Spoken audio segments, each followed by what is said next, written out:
Hey guys, so I have Jake McKenzie here. Jake is kind of famous for having a world-class half guard game. And as I don't play a lot of half guard, I thought it'd be a great opportunity to have him go on here and give you guys kind of an overview of the basics. So even if you like open guard, which obviously I play a lot of open guard, sometimes the guy's gonna trap your leg and get you stuck in a tough position to get out of. So having a strong deep half game and half game can really not only attack, but give you a second chance at your open guard. Cool, and then I'm just gonna do this and I'll edit that out. It's fine. Oh. Look at that. I use one of these for Jiu-Jitsu X too. There you go. You should be experienced with this. I should be experienced. Yeah, Not. Get your position. Okay. All right, ready? Yep. So am I gonna talk first, or you gonna talk? You talk. Okay, sweet. Go. We ready? Yeah, we're ready. Okay, guys. So I'm gonna go over like 4 basic positions that I think everybody should know in the half guard. A lot of the attacks are going to be based off the underhook, so that's going to be super important, just getting really savvy at not letting the person underhook you and being able to create the underhook.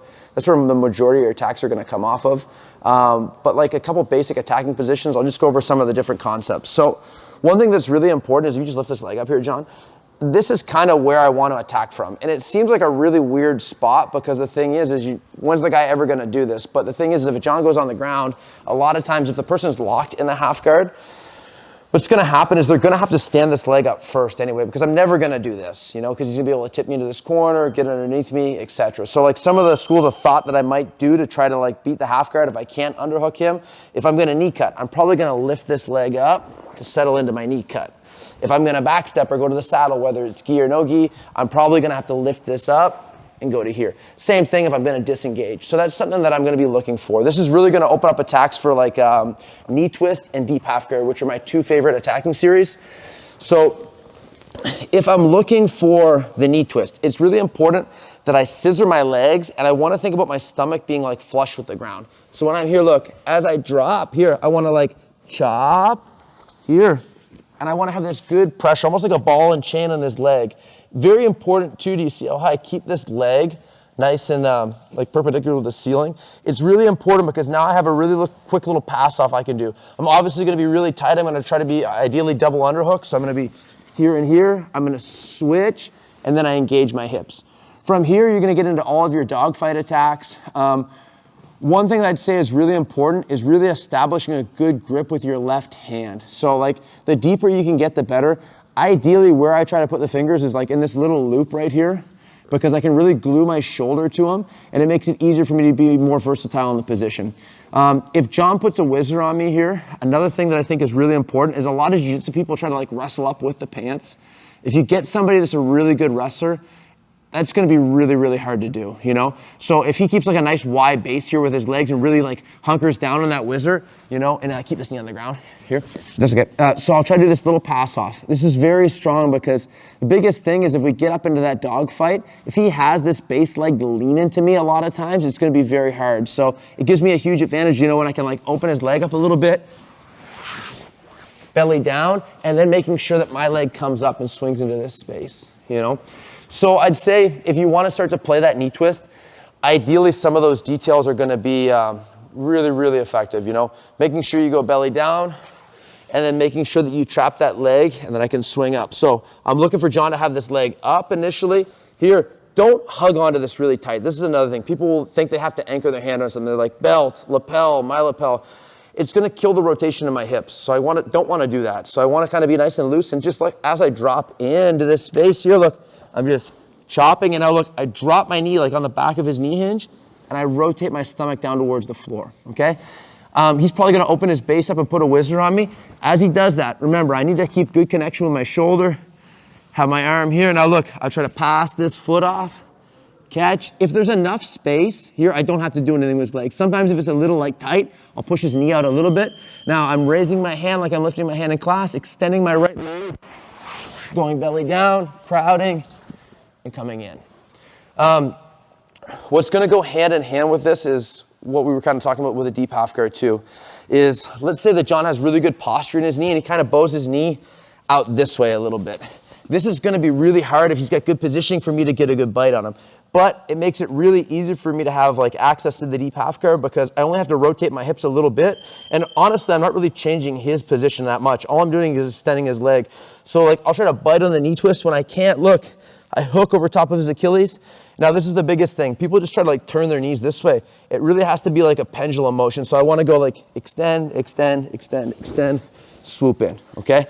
Once I get into this position, a lot of people have different issues with either the underhook or the person dropping their knee. That's another thing too, is if he drops his knee right away, this automatically changes everything.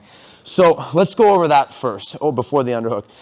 I want to think about ideally keeping like the front of my shoulder flush to the back of John's hamstring. The reason why is because if he does the movement that he just did, so if he drops this knee down and sits back on me, here, if my shoulder is out here, he's gonna sit on my hips, kill my hips, and then he's gonna be able to start twisting me and passing me, and it's just gonna be really bad for me. So when I'm here, just the fact of always thinking like my shoulder is glued to him, even if I'm not grabbing him. If he does that movement here, it's much different. I'm in control now. I can just get up to my knees and pop out the back door if I need to, okay?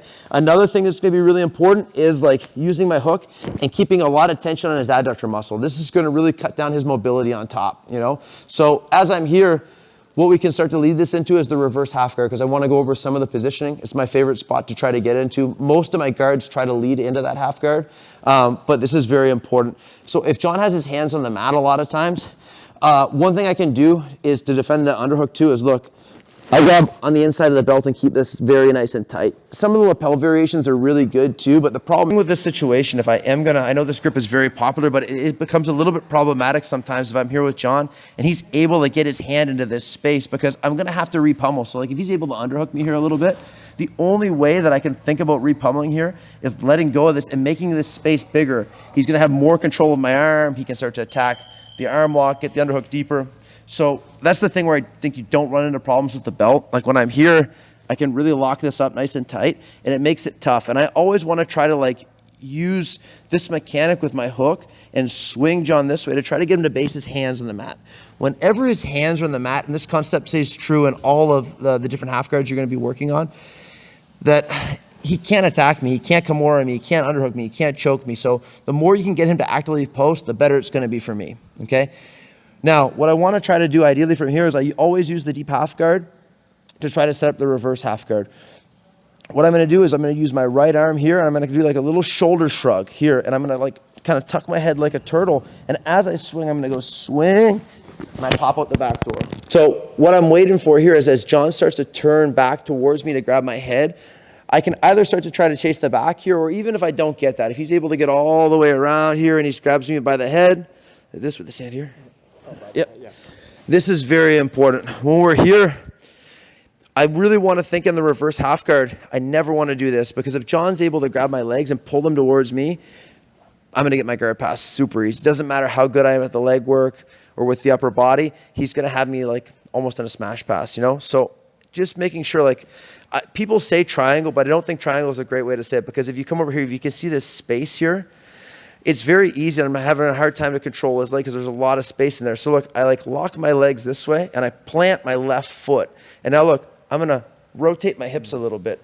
This is gonna create like 90 degrees on the knee, and it's gonna be very similar like to the knee twist pressure that we talked about at the very start of the video.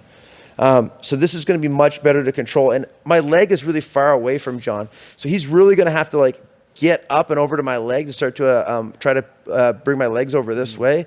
And it makes it hard for him to control my pants. Anytime he can't control my pants, it's gonna be really easy for me to do like any of the reverse half guard sweeps, especially the easy ones like the reverse elevator sweep. One thing that you can do if you wanna start to get good at that is just really practice the footwork. So in the half guard, in any situation, whenever we have a hook, we have a cover on top. I can't just do this because he can just step out of the move. So, you know, just getting in the habit of just like going 1, 2, and just windshield wipering those legs. Here, 1, 2. And then I can work into bringing this foot to the ground, because my power is going to come from the ground. If I try to kick John like this, I don't have any jam on that hook, you know? But once I go 1, 2, 1, 2. And then finish it once. So you can see. 1, 2, and all the way across. So I'd say those are the 3 basic positions that I attack from the half guard. I'll show one last thing, which is really important because you're going to deal with the knee cut a lot. It's just going to be a position that you're going to have a lot of like savviness you're going to encounter all the time playing half guard. So if I'm here with John,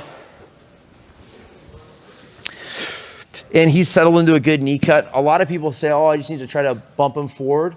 Well, the thing is if John has a hold of my collar here with this hand, he's got his butt settled down here, and I'm in this spot here.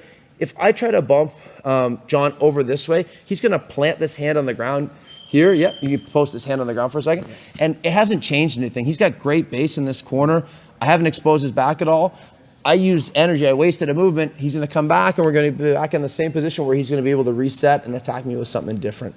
So if you're trying to get the guy's hands on the ground so that you can force the knee twist, the deep half guard, the reverse half guard, a little drill that you can do too is think about bumping him over this side instead. So don't be so worried about opening your legs up. I try to keep like my quad like right across the back of his butt, and then look, I'm gonna try to bump him over in this corner so he'll let go of the lapel and post his hand. Now this gives me access to everything that I need. I can easily go to the knee twist, I can easily swing in, open this up, and go to the reverse half guard, okay? So I hope those 3 or 4 positions will work really good. Those are kind of some of the basic concepts that I use from the positions that I attack from the half guard. Yeah, guys, so one other big thing about the half guard I noticed as well is when you sweep with half guard, often you don't just get the sweep, you come up into a very dominant passing position, because when you do the sweep, just do one real quick to show. I do the reverse half one you just did. Right? So like when we're in here, right, for example, if he was to sweep me from here, it's not just a normal sweep. He's already completely past me in the position, right? And this is something I've seen a lot of competitors successfully use as a way where if the guy is really hard to pass his guard, even if you get swept, if you can sweep him and then when you come up on top, you turn it straight into a guard pass and then to mount, it's a good way to bypass a guy who has an amazing guard. All right, guys, so I hope you like the content. If you like the channel, like, share, subscribe, and check out Jake McKenzie on Instagram at... Jake McKenzie at Instagram. Jake McKenzie at Instagram. There we go. All right, thanks, guys. Cool.